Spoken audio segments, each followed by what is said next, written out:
ان کو قائل کر لیا گیا اس بات پہ کہ اکانومی میں مسئلہ نہیں ہے، مسئلہ ان لوگوں میں ہے جو سوشل میڈیا پہ کہتے ہیں کہ ڈیفالٹ ہونے والا ہے۔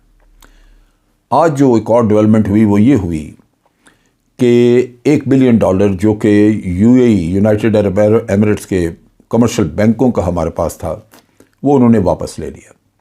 سو آپ کے ریزرو جو ہیں وہ 5.8 یا 5.6 بلین تھے جو اب 4.6 رہ گئے، کبھی اتنے کم نہیں ہوئے۔ کیسے امپورٹس ہوں گی؟ پھر بددلی پھیلانے والے ان کے اپنے لوگ ہیں۔ خود پرائم منسٹر روز کہتا ہے کہ پیسے نہیں ہیں۔ اب خواجہ آصف صاحب نے ایک سٹیٹمنٹ دی جس میں انہوں نے کہا کہ امپورٹس کے لیے کوئی پیسے نہیں ہیں۔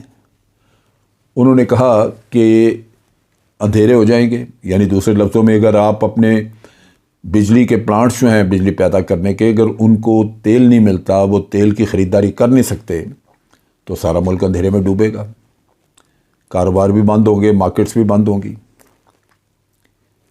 اور تاجران جو ہیں ان کی تمام تنظیموں نے انہوں نے اپنی پریس کانفرنسز کر کے تو بتایا ہے کہ ہم رات کو جلدی دکانیں بند نہیں کریں گے، کیونکہ ہمارا کاروبار ہے، ہم اگر کمائیں گے نہیں تو کھائیں گے کیسے؟ اور عموماً خریداری ہمارے ملک میں شام کے بعد ہوتی ہے۔ سو تاجران نے بھی بڑے واضح طور پہ ان مضمرات کا ذکر کر دیا جو ان کی پالیسیز کی وجہ سے ہو رہی ہیں۔ پھر وقتاً فوقتاً کوئی نہ کوئی حکومت کا کارندہ ٹیلی ویژن چینلز پہ جب بحث مباحثہ ہوتا ہے تو اس میں وہ بتا دیتا ہے کہ یہ اکانومی جو ہے یہ اس حد تک خراب ہو چکی ہے، کوشش کر رہے ہیں دوسرے ممالک سے پیسے لینے کی، لیکن وہ بھی یہی کہتے ہیں کہ پہلے IMF کے ساتھ آپ دستخط کریں، پھر ہم آپ کو اجازت دیں گے اور آگے پیسے دیں گے۔ IMF کے ساتھ دستخط کرنے کے لیے آج شہباز شریف صاحب نے تقریر کر کے یہ کہہ دیا کہ ہم ان کی تمام ڈیمانڈز پوری کر کے، یعنی اب ملک کو جس طرح بھی گروی رکھنا رکھ کے، تو ان سے دستخط کریں گے، ان سے ایگریمنٹ سائن کریں گے تاکہ دوست ممالک سے بھی تھوڑے بہت پیسے مل سکیں۔ اس طرح تو ملک نہیں چلتے۔ سوچنے کی بات یہ ہے کہ کیا ان لوگوں کو احساس اور شرم ہے جنہوں نے یہ بربادی پھیری، ملک کی بربادی کی؟ ان کو کچھ احساس ہے؟ احساس تو دور کی بات ہے، احساس دلانے سے پہلے ان کی سزائیں ہونی چاہیے۔ کب تک یہی روش رہے گی؟ کب تک ہم فریب اور دھوکہ دہی کرتے رہیں گے اپنے لوگوں کے ساتھ؟ کب تک ہم یہ کہتے رہیں گے کہ سوشل میڈیا پہ یہ نہ کہیں؟ شرم آنی چاہیے آپ لوگوں کو۔ یہ سوشل میڈیا کی پیدا کردہ پرابلم ہے۔ جن لوگوں نے پیدا کی ہے وہ دندنا رہے ہیں، وہ پھر رہے ہیں، بیٹھے ہیں آج حکومت میں۔ ان سے یہ پوچھا جائے، وہ یہ بعض اوقات وہ ان کے لیڈر نواز شریف نے کہا ہمارے اوپر زبردستی تھوپی گئی۔ زبردستی تیرے کن پٹی پہ پسٹل رکھ کے کسی نے کہا تھا؟ اگر آپ ٹھیک نہیں کر سکتے تھے تو کیا رائٹ تھا آپ کا لینے کا؟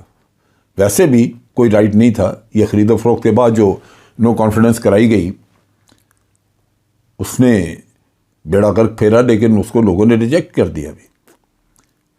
مگر اس کے بعد بھی آپ الیکشن کروا دیتے، آپ چھوڑ دیتے، آپ کو پتہ ہے کہ آپ ٹھیک نہیں کر سکتے۔ ہر کوئی وہاں پہ اپنے کام میں لگا ہوا۔ اب آپ دیکھیے، میں تو ان پولیٹیکل پارٹیز کی عقل پہ حیران ہوتا ہوں کہ اندر سے سب اپنے مفادات کے لیے شہباز شریف، نواز شریف ان کے چیلے چانٹے چمچے بنے ہوئے ہیں۔ ان کے اتنی بھی ان کے اندر عقل نہیں ہے، یہ عقل ہے تو شرم نہیں ہے اتنی کہ آج مریم نواز جو کل کی بچی وہ ان کے اوپر بٹھا دی انہوں نے، تو کیا اس کو اکانومی ٹھیک کرنی آتی ہے؟ کیونکہ باپ کا تو مقصد یہی ہے کہ اس کو وزیر اعظم بنا دیا جائے۔ اب شہباز شریف صاحب نے اس کو نامینیٹ کر دیا، شہباز شریف نے اپنے بیٹے کو نامینیٹ کر دیا کہ تو چیف منسٹر ہو جائے گا، نواز شریف نے بھائی کو نامینیٹ کر دیا کہ تو پریزیڈنٹ ہو جائے گا۔ یہ تو حال ہے یہاں پہ۔ بہت برا ہوا اس ملک کے ساتھ، بہت برا ہوا ہے یہ جو کچھ ہوا ہے۔ مجھے کوئی سمجھ نہیں لگتی کہ اس میں سے نکلنے کا کوئی رستہ ہوگا یا نہیں، کیونکہ ہم اس ایک غلطی کو ری انفورس کر رہے ہیں، اس کو پرسسٹ اس پہ کر رہے ہیں، ہم چلتے جا رہے ہیں اس کے ساتھ، اور ایک عوام ہے کہ بے حس کوئی ایسا ملک ہوتا جہاں عوام کے اندر کچھ نہ کچھ احساس ہوتا، آج وہ ان سب لوگوں کو گریبانوں سے پکڑ کے باہر سڑکوں پہ پھینکتے۔ سری لنکا جیسا چھوٹا ملک، کدھر گئے ان کے حکمران؟ یہ وہ دکھ ہے جب قومیں سو جاتی ہیں، جب قومیں اپنے ان کے اندر سے احساس مر جاتا ہے تو بڑا مشکل ہوتا ہے۔ لیڈر مل بھی جائے تو وہ بے بس ہے، کیونکہ لیڈر کی طاقت تو عوام ہے، اور بھگتیں گے بھی عوام۔ یہ جو آٹے کے لیے دھکے کھا رہے ہیں لوگ، یہ عوام ہے نا، یہ بیچارے لوگ دھکے کھا رہے ہیں۔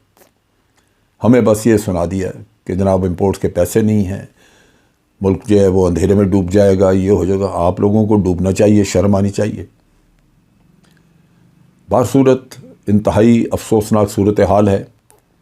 میں اپنے ہر ویلاگ میں کوشش کرتا ہوں کہ عوام کو تھوڑا سا جھنجھوڑوں، ان کے اندر کچھ سوچ پیدا ہو کہ یہ نظام خود بخود ٹھیک ہونے کا نہیں ہے، اس کے لیے سٹرگل کی ضرورت ہے، اور سٹرگل عوام نے کرنی ہے۔ وہ ہوگا تو آپ اپنا ملک بچا لیں گے، نہیں تو پھر آگے آنے والے دن پہلے سے زیادہ برے دن ہوں گے۔ اب تک کے لیے اتنا ہی۔ افواج پاکستان زندہ باد، پاکستان پائندہ باد۔